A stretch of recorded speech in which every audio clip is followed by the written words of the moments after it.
We're definitely at a moment of transition, a moment where an old media system is dying and a new media system is being born.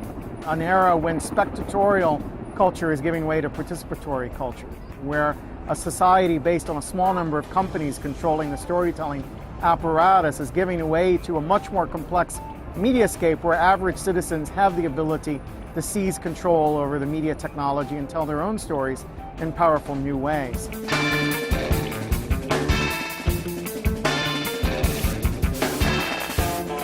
If we go back over thousands of years of human history, the most important stories were retold many, many times around the campfire. They belong to the folk. As we move into the 20th century, those images now belong to major media companies who claim exclusive ownership of it. What we're seeing is in the digital age, as the public begins to take media in its own hands and begins to assert its right to retell those stories, the public are taking media without the permission of copyright holders and innovating, experimenting, recontextualizing, responding to those images in new ways. We take control of the media as it enters our lives, and that's the essence of convergence culture. Convergence culture is a world where every story, every sound, brand, image, relationship plays itself out across the maximum number of media channels. It's shaped as much by the decisions made in teenagers' bedrooms as it is by the decisions made in the Viacom boardroom. So a discussion list online or a Wikipedia function according to collective intelligence, where the group as a whole can put together knowledge in a more complex way than any individual member is capable of doing.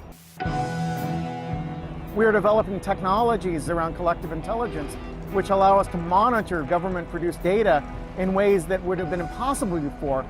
We're seeing human rights activists taking videos recorded by torturers and turning them around and using them to call attention to the role of torture around the planet. George Orwell imagined a world where Big Brother was watching us, but we instead, with little cell phone cameras, are watching Big Brother every moment of the day.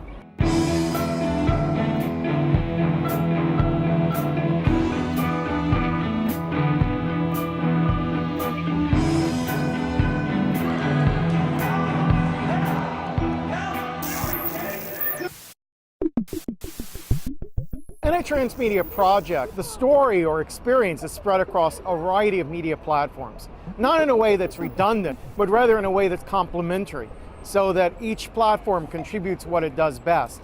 The matrix is everywhere. It is all around us, even now in this very room. Popular entertainment so far has been the best at exploiting these core principles. We might look at The Matrix as a story that unfolds across 3 feature films, a dozen animated short subjects, about 20 comic book stories, about 3 video games, and continues to expand as the audience takes it up and creates fan fiction, or fan art, or fan costumes, or fan theater.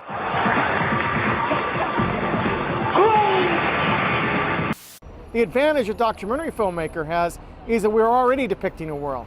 The reality is already cross-platform, and the reality is complex enough to allow us to have many different characters with many different stories on many different platforms.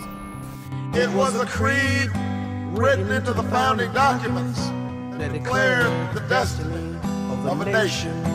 Yes, we can. So far, the biggest non-fiction success of transmedia storytelling is the Obama campaign. Here we see this political figure, relatively unknown 4 years ago, who exploded on the national scene by exploring every available media platform. Social network spaces like Facebook and MySpace, cell phone technology to connect to the voters. YouTube is a platform for distributing both official video and allowing consumers to produce their own grassroots video. We will respond with that timeless creed that sums up the spirit of a people. Yes, we can.